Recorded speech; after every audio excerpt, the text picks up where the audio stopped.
di sebuah perpustakaan kita atau kami dilarang membaca kitab-kitab tertentu. Ya, contohnya misalkan kitab Qurratul Uyun, Fathul Izar, atau ada lagi kitab pertumpahan darah kaum muslimin setelah wafatnya Nabi, misalkan itu dibahas kayak di kitab Tarikh Madinatid Dimashqi, Siyar Alam An-Nubala yang ditulis oleh Az-Zahabi, atau kitab Ma'rifatis Sahabah. Kami belajar dulu yang kayak gitu, cuman ya itulah, ada beberapa halaman yang kita dilarang untuk membaca, dan katanya nanti baru kalian baca ketika kalian sudah melanjutkan pendidikan yang lebih tinggi. Walhasil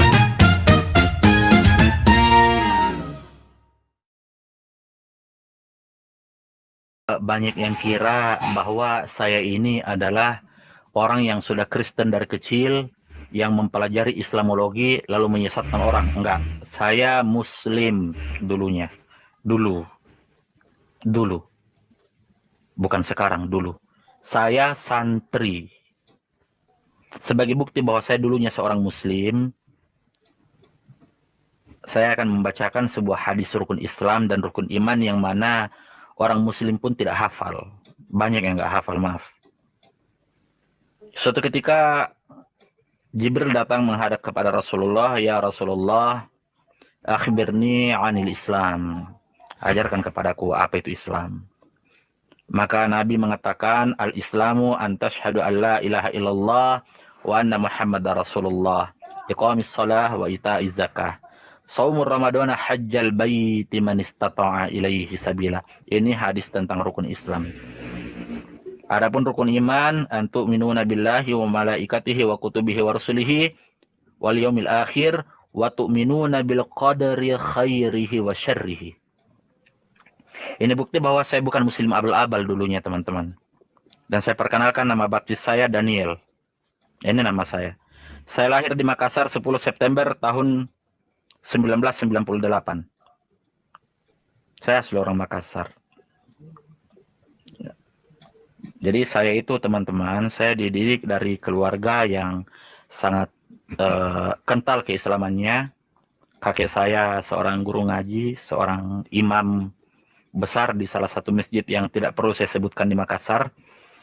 Karena kalau orang tahu masjid itu, orang bakal tahu siapa kakek saya. Ya, jadi maaf Pak Bom, nggak bisa saya bongkar semua identitas di sini. Ya. Ya, nggak boleh. Penting-penting saja. Ya, yang penting-penting saja.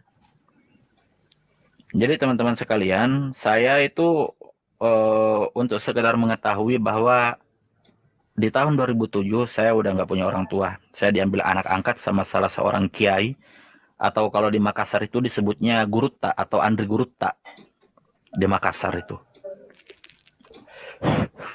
Diambil sebagai seorang anak, dan saya disekolahkan di salah satu pesantren yang dinaungi oleh beliau, baik itu di Sanawiyah sampai ke Aliyah. Kemudian setahun itu mengabdi. Jadi 7 tahun saya di pondok. Kalau nggak percaya, teman-teman bisa tes saya ilmu nahwu, ya, ilmu sorof boleh, ilmu mantik juga boleh. Mau disuruh menghafalkan Nadham Alfiyah Ibnu Malik boleh, atau kitab-kitab standar akidahnya orang Islam yang di pondok-pondok itu, kitab Aqidatul Awam boleh. Itu bisa. Nah, kenapa saya murtad? Dulu, waktu di pondok itu, teman-teman sekalian, kami itu cuma diajari ajaran-ajaran yang standar.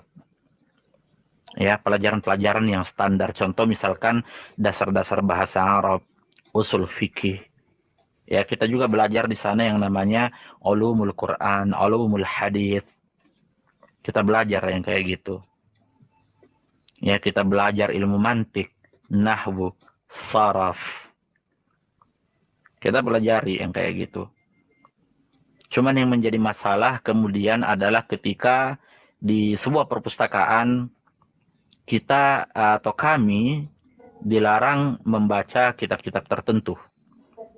Ya, contohnya misalkan kitab Qurratul Uyun, Fathul Izar, atau ada lagi kitab pertumpahan darah kaum muslimin setelah wafatnya Nabi, misalkan itu dibahas kayak di kitab Tarikh Madinatid Dimashqi, Siyar Alam An-Nubala yang ditulis oleh Az-Zahabi, atau kitab Ma'rifatis Sahabah. Kami belajar dulu yang kayak gitu. Cuman ya itulah, ada beberapa halaman yang kita dilarang untuk membaca, dan katanya nanti baru kalian baca ketika kalian sudah melanjutkan pendidikan yang lebih tinggi. Walhasil, sempat saya dapat beasiswa untuk melanjutkan kuliah di Kairo, Al-Azhar, Universitas Al-Azhar, Kairo, Mesir. Cuman ada beberapa persyaratan yang tidak bisa saya penuhi secara administratif karena ada konflik keluarga pada saat itu. Yang nggak jadi berangkat, dan saya melanjutkan pendidikan saya di salah satu kota yang pastinya bukan di Makassar, salah satu perguruan tinggi Islam. Saya Fakultas Usuluddin, jurusan ilmu hadis. Sampai sekarang saya masih kuliah dan sekarang sudah semester akhir. Ya, saya nggak perlu sebutkan di mana kotanya dan apa kampusnya. Yang pasti saya sekarang Fakultas Usuluddin, saya lagi skripsi sekarang. Gitu teman-teman ya. Oke, next, saya lanjut. Awal mula kecurigaan saya itu tentang membaca beberapa kitab yang dulunya saya nggak boleh baca. Ya, misalkan ada juga kitab yang boleh kita baca, tapi pada bab tertentu nggak boleh kita baca. Contoh misalkan kitab Sahih Muslim atau kitab Sahih Al-Bukhari. Kami diajarkan di pondok, tapi pada bab tertentu kami tidak boleh membaca atau tidak boleh diajarkan itu. Ada juga kitab syarah, teman-teman. Misalkan syarahnya Sahih Al-Bukhari itu yang paling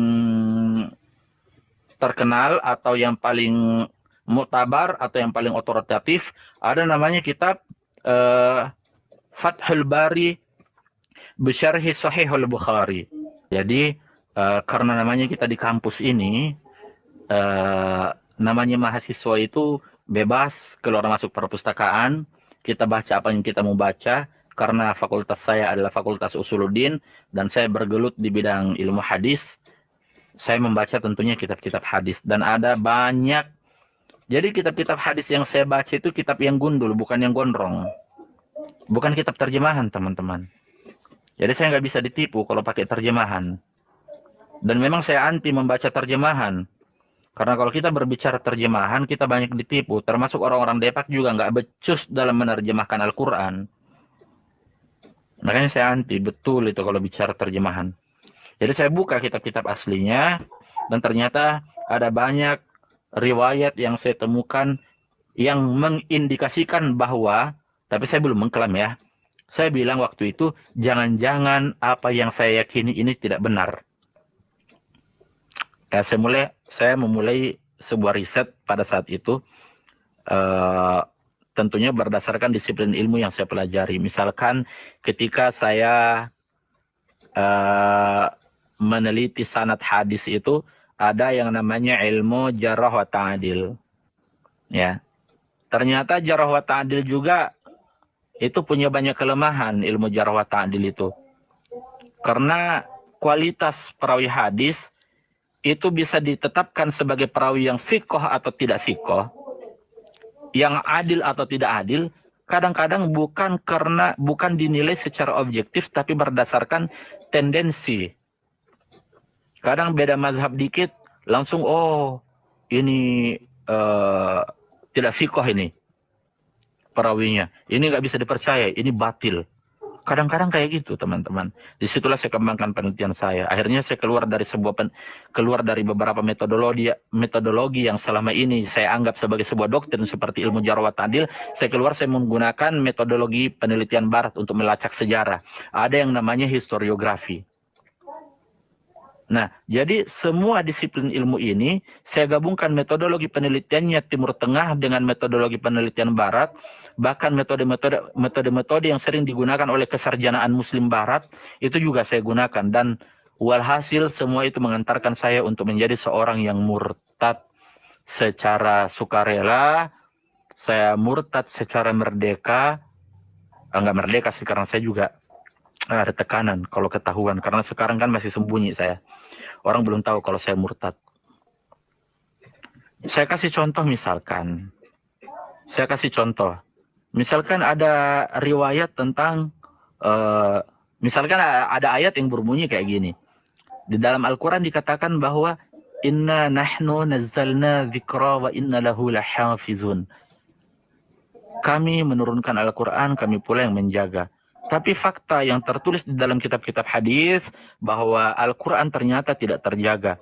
Ada ayat yang diturunkan menyusui pria dewasa 10 kali, lalu didiskon atau dinasah, dibatalkan hukum itu menjadi 5 kali, dan ketika wafatnya Nabi itu masih dibaca, dan hari ini tidak terbaca. Artinya, klaim bahwa Al-Quran itu dijaga tidak bisa kita memvalidasi secara akademis, secara ilmiah. Apalagi kalau kita menggunakan kajian bedah pustaka, itu nggak bisa terkonfirmasi, teman-teman. Karena nggak sesuai fakta. Itu satu. Terus belum lagi riwayat-riwayat tentang, ini kebetulan yang saya teliti adalah riwayat-riwayat dari ulama-ulama Ahlus Sunnah wal Jamaah. Karena Ahlus Sunnah wal Jamaah ini adalah mazhab yang terbesar dan yang paling otoritatif di seluruh dunia. Dan saya juga adalah seorang Ahlus Sunnah waktu itu. Otomatis yang saya teliti adalah kitab-kitab Ahlus Sunnah, karena itulah yang paling terkenal. Di riwayat-riwayat Ahlus Sunnah wal Jamaah banyak menggambarkan akhlak Nabi yang, maaf ya, saya nggak bilang bahwa akhlak Nabi ini buruk, tapi kitab-kitab itu menggambarkan akhlak Nabi buruk. Buruk banget. Disuruh nikah sampai 4 kali, ternyata dalam riwayat itu istrinya 11 orang. Untuk seluruh kaum muslimin dan muslimat, mukmin wal mukminat yang mendengarkan kesaksian saya, sebelumnya saya minta maaf, saya tidak menista di sini. Saya nggak menista, tapi saya berbicara secara ilmiah berdasarkan penelitian saya. Saya meneliti. Saya murtad karena saya meneliti, bukan karena mimpi. Mimpi didatangi Bunda Maria lah, Tuhan Yesus lah, no. Meskipun pernah itu terjadi, tapi saya nggak bisa kayak gitu. Saya harus menguji. Oke, saya kembali. Tadi yang saya sebutkan itu hanyalah contoh. Contoh misalkan dalam surat An-Nisa dikatakan fankihu ma taba lakum minan nisa'i mathna wa thulatha wa ruba' wa in khiftum alla ta'dilu fawahidatan sadaqallahul azim. Saya melihat bahwa ada beberapa riwayat yang menunjukkan istri Nabi itu bukan 2, bukan 3, bukan 4, tapi 11. Dan ini tercatat di dalam kitab standar Kutubus Sittah yang paling muktabar, yaitu kitab Sahih Al-Bukhari yang ditulis oleh Abu Abdullah Muhammad bin Ismail Al-Bukhari.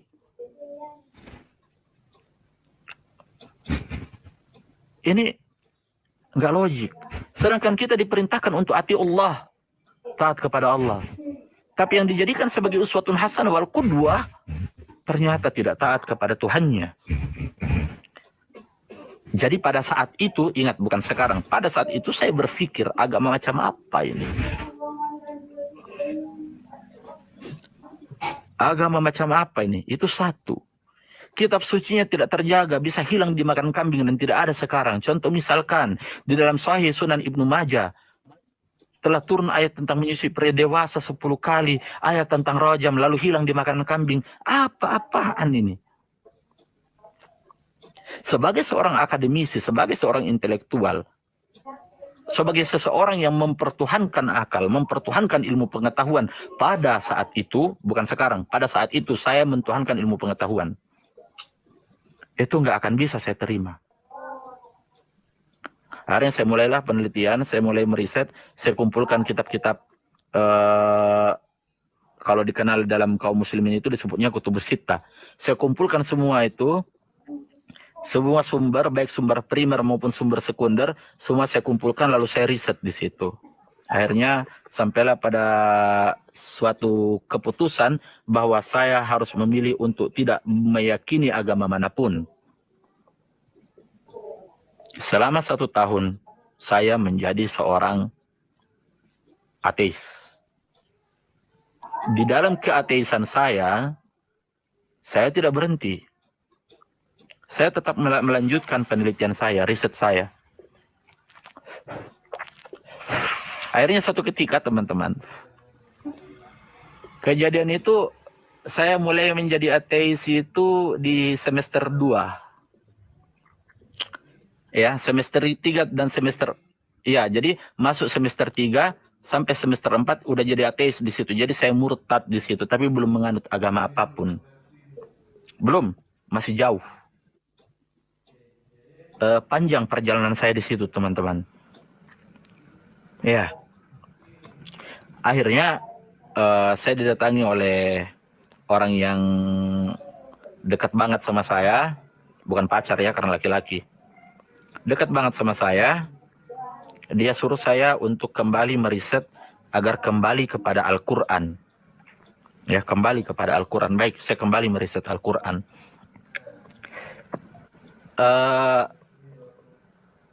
Setelah saya meriset pada saat itu, saya ketemu dengan beberapa ayat. Ya.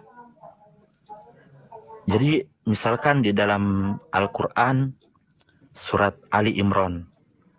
Ya. Surat Ali Imran ini ayatnya 45, teman-teman.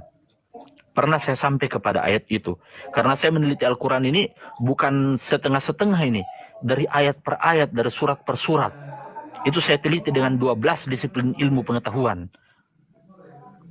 Lengkap dengan metodologi tafsirnya. Ketika saya sampai kepada surat Ali Imran ayat 45 yang berbunyi Bismillahirrahmanirrahim. Wa idh qalatil malaikatu ya Maryam innallaha yubashshiruki bikalimatin minhu ismuhul Masihu Isa bin Maryam. Perhatikan, ismuhul Masihu Isa bin Maryam wajihan fid dunya wal akhirati wa minal muqarrabin. Al-Quran surat Ali Imran ayat 45 halaman sebelah kanan baris ketiga dari bawah. Ayat itu dimulai dari bagian ujungnya. Ingatlah ketika para malaikat mengabarkan, ya. Malaikat berkatakan, mengabarkan kepada Maria, Bunda Maria atau Maryam, ya Maryam, wahai Maryam, innallaha, sesungguhnya Allah, yubashshiruki, memberikan kabar kepadamu, bikalimatin minhu, dengan firman-Nya. Ya, ini pakai domir huwa. Hu di sini khitabnya kembali kepada firman yang berbunyi kalimatin. Siapa nama firman ini? Ismuhu, namanya, ya. Hu-nya di sini kembali kepada firman. Ismuhul Masih Isa bin Maryam. Dia bernama Al-Masih bin Maryam. Wajihan fid dunya wal akhirati wa minal muqarrabin. Dia terdepan di dunia dan di akhirat. Dalam kata lain, wajihan 'indallah. Saya berpikir bahwa sang Rasul akhiruz zaman yang bergelar Khatamun Nabiyyin, Sayyidul Anbiya'i wal Mursalin, Muhammadinil Mustafa, Nabi akhir zaman pun tidak bergelar, enggak disebutkan wajihan fid dunya wal akhirah. Saya di situ mulai mempertajam penelitian saya. Saya mau cari di mana ujung pencarian saya dari ayat ini. Itu saya kejar betul itu. Sampai sampai pada suatu ketika saya sampai kepada Al-Quran surat Al-Maidah ayat 44.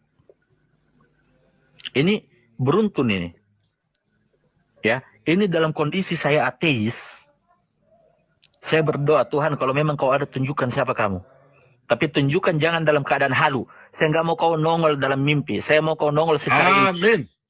Amin, amin. Saya bilang gitu sama Tuhan. Tuhan, kalau memang kamu ada, tunjukkan siapa kau. Tapi jangan muncul dalam mimpi. Karena kalau kau muncul dalam mimpi, saya tuduh kau sebagai setan. Meskipun kau mengaku sebagai Allah, kau mengaku sebagai Muhammad, kau mengaku sebagai Tuhan Yesus, sebagai Buddha, sebagai Bunda Maria. Kau datang sebagai Siddhartha Gautama, akan saya teriaki kau setan kalau kau datang dalam mimpi. Jangan kau datang dalam mimpi. Kau muncul dalam wujud interpretasi tafsir. Muncullah dalam wujud interpretasi penelitian. Muncullah secara ilmiah. Itu doa saya kepada Tuhan. Akhirnya saya sampai kepada Al-Quran. Surat Al-Maidah ayat 44. Bismillahirrahmanirrahim. Inna anzalnahu at-taurata fiha hudaw wa nur. يحكم بها النبيون الذين أسلموا للذين هادوا والربانيون والأحبار بما استحفظوا من كتاب الله وكانوا عليه شهداء فلا تخشوا الناس واخشوني ولا تشتروا بآياتي ثمنا قليلا ومن لم يحكم بما أنزل الله فأولئك هم الكافرون. Sungguh kami yang menurunkan perjanjian lama, yaitu Taurah. Taurah di sini yang ditulis. Ya, tapi Taurah itu kan perjanjian lama. Jadi saya menginterpretasikan sebagai perjanjian lama. Inna anzalnahu Taurah, Taurah bermakna perjanjian lama. Ya. Itu. Fiha, kepadanya hudaw wa nur, terdapat petunjuk dan cahaya. Yahkumu bihan nabiyyuna alladhina aslamu lilladhina hadu warrabbaniyuna wal ahbar. Ya, yang dengan kitab itu para nabi pada saat itu di masa perjanjian lama berserah diri kepada Allah, memberi putusan atas perkara orang Yahudi, demikian juga para rabi Yahudi dan para pendeta mereka. Perhatikan, kenapa para rabi dan para pendeta? Bimastuhfizu min kitabillah wa kanu alaihi syuhada. Karena mereka para rabi, karena mereka para pendeta, ingat bukan ustadz, bukan kiai.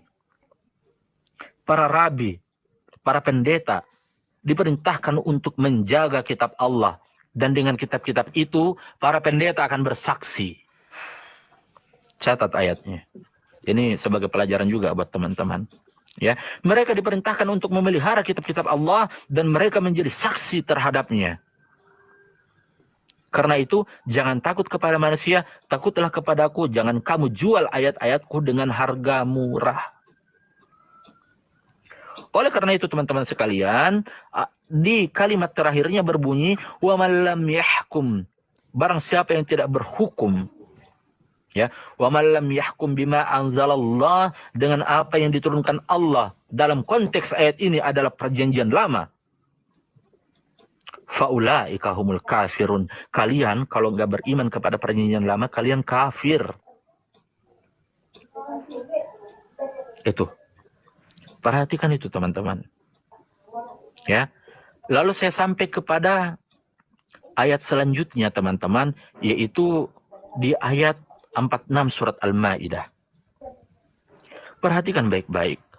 Wa qaffayna ala atharihim bi'Isa ibn Maryam musaddiqan lima bayna yadayhi min at-Taurah wa atainahu al-Injila fihi hudaw wa nur wa musaddiqan lima bayna yadayhi min at-Taurat wa hudaw wa mau'izatan lil muttaqin. Oke. Jadi, dan kami teruskan jejak mereka dengan mengutus Al-Masih putra Maryam untuk membenarkan kitab sebelumnya, yaitu perjanjian lama, Taurat. Dan kami menurunkan kepadanya perjanjian baru, yaitu Injil. Di dalamnya terdapat petunjuk dan cahaya. Dan membenarkan perjanjian lama atau kitab sebelumnya, yaitu Taurat. Dan sebagai petunjuk serta pengajaran untuk orang-orang yang bertakwa. Di sini saya mikir saya teman-teman. Apalagi kalau kita sambung di ayat 47-nya. Wal yahkum ahlul injil bima anzalallahu fihi wa man lam yahkum bima anzalallahu faulaika humul fasikun. Dan hendaklah pengikut Injil memutuskan perkara menurut apa yang diturunkan Allah di dalamnya. Barang siapa yang tidak memutuskan perkara menurut Injil, atau apa yang diturunkan Allah dalam konteks ayat ini adalah Injil, maka mereka itulah orang-orang fasik. Di sini saya mulai melanjutkan penelitian saya. Akhirnya panjang kali lebar, nggak mungkin semua riset saya paparkan di sini, karena itu nggak mungkin, panjang banget. Belum ulumul Qur'annya, belum ulumul hadisnya, belum ijma' dan kiasnya para ulama. Ya, nggak mungkin saya paparkan di sini. Saya persingkat, walhasil saya dibaptis dengan nama baptis saya Daniel. Haleluya, haleluya. 2 tahun yang lalu. Dan saya tidak akan menyebutkan di mana saya dibaptis dan siapa yang membaptis saya. Nggak usah, jangan. Jangan, lanjut. Ya. Cukup teman-teman tahu saya Daniel. Ya. Amin. Akhirnya ketika saya dibaptis, saya menyembunyikan keimanan saya di tengah komunitas karena saya tinggal di asrama. Saya punya beasiswa pada saat itu. Akhirnya ada satu kondisi di dalam ilmu psikologi agama itu di mana ketika seseorang baru menemukan sebuah suatu entitas yang dianggap bahwa itu adalah sebuah kebenaran mutlak, kadang-kadang jiwanya itu nggak tenang. Dan saya membuat sebuah tulisan, diterbitkan di dalam jurnal kampus, dan ketika tulisan saya terbit, diputus beasiswa saya sampai hari ini. Sampai hari ini, beasiswa saya diputus. Tanpa mereka mengetahui kalau saya murtad, tapi mereka curiga bahwa saya sudah murtad. Saya tinggal di sebuah asrama tahfiz, dan saya nggak mau sebutkan itu di mana. Dan saya tidak mau tempat tinggal saya pun diputus. Ya namanya juga kita kuliah sendiri ya, nggak dibantu sama orang tua karena namanya orang tua nggak ada. Jadi saya nggak mau tempat tinggal gratis saya hilang. Cukuplah beasiswa saya yang hilang. Dan yang terjadi sama saya sampai hari ini, kalau saya mau pergi gereja, saya alasan untuk pergi jogging, pakai celana training, saya singgah di gereja di mana yang saya bisa singgah. Itu yang terjadi sama saya sekarang. Amin. Haleluya. Amin. Amin. Amin. Itu yang terjadi. Dan kadang saya jujur saya bukan Kristen yang baik. Karena nggak setiap hari Minggu saya pergi ke gereja. Saya ke gereja kalau sanggup. Kalau nggak sanggup ya sudah saya tidur. Karena sesuatu dan lain hal. Karena kondisi yang tidak memungkinkan untuk saya bertemu Tuhan di dalam bait Allah. Di dalam rumahnya. Di dalam gereja. Amin. Seperti itu mungkin. Itu kesaksian singkat saya. Yang pasti saya murtad secara ilmiah. Bukan karena halu. Bukan lewat mimpi. Bukan. No. Dan bukan karena perkawinan atau jatuh cinta kepada perempuan. No.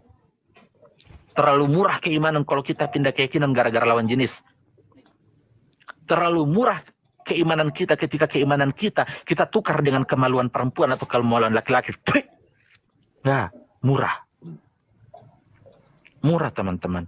Kalian kalau ada yang mau mualaflah secara ilmiah. Dan kalian yang mau murtad secara ilmiah. Jangan karena selangkangan. Ya, karena banyak Pak Bom. Ini realitas yang terjadi.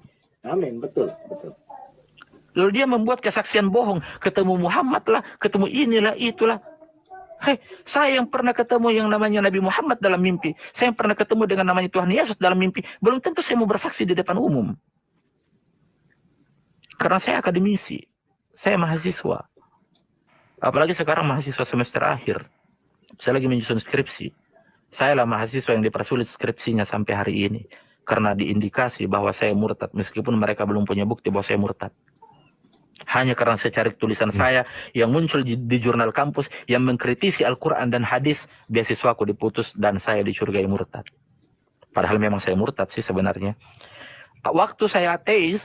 Saya sudah pernah berdialog kepada beberapa pakar seperti profesor guru-guru saya. Dan saya juga berdialog kepada teman-teman baik di media sosial maupun tidak. Tapi apa yang terjadi? Ketika saya mendiskusikan tentang takhrij hadis, saya dituduh pertama. Saya dituduh liberal. Padahal saya ateis. Saya nggak ngerti apa itu Islam liberal. Yang kedua, yang paling sering ini, saya dituduh Ahmadiyah atau Syiah. Sedangkan saya nggak tahu apa itu Syiah. Tapi orang-orang menyebut saya Syiah. Padahal waktu itu saya ateis. Sampai hari ini ketika saya berbicara masih ada aja yang komen, oh itu Syiah itu. Saya nggak tahu apa itu Syiah. Syiah nabinya Muhammad, dan tiap hari saya mencaci secara ilmiah sosok yang disebut nabi tersebut. Ilmiah ya, ingat. Ilmiah, garis bawahi. Jangan sampai saya kena delik lagi. Dan saya katakan sama teman-teman, mulai dari mimbar channel yang diberkati Tuhan ini, dari mimbar TikTok yang diberkahi oleh Tuhan ini, saya katakan kepada teman-teman semua, saya siap untuk kembali menjadi mu'alaf. Saya siap. Dengan catatan satu, kalahkan saya dalam perdebatan. kalahkan saya dalam Benar, perdebatan. benar. Terkait Amin. ulumul Quran dan Kita ulumul berikan hadis. kemuliaan bagi Tuhan Yesus. Haleluya, puji Tuhan. Haleluya. Terakhir saya mau sampaikan, silakan nanti kalau ada yang mau bertanya. Terakhir saya mau sampaikan bahwa apa yang saya lakukan selama ini itu hanyalah bentuk edukasi. Saya bukan mencaci. Amin. Ya, saya bukan mencaci, tapi saya hanya berbicara terkait masalah apa yang saya dapatkan di dalam penelitian saya. Ketika saya menginjili, tentunya saya menginjili bukan asal menginjili, tapi saya menginjili dengan cinta, bukan dengan kebencian. Sebagaimana yang dijelaskan di dalam 1 Korintus 16 ayat 14, lakukanlah segalanya dengan cinta. Amin. Seperti itu teman-teman. Haleluya. Di dalam 1 Korintus 13 ayat 8, kasih tidak berkesudahan, nubuat akan berakhir, bahasa roh akan berhenti, pengetahuan akan tetap lenyap. Haleluya, amin. Amin. Jadi seperti itu teman-teman. Jadi ini kesaksian singkat saya, dan saya minta maaf ketika ada teman-teman yang berharap bahwa saya memberikan kesaksian bermimpi dengan Bunda Maria atau Tuhan Yesus. Maaf, mimpi-mimpi seperti itu tidak akan saya ceritakan di depan umum, karena tidak ada satupun alat untuk memvalidasi secara ilmiah dan secara akademis.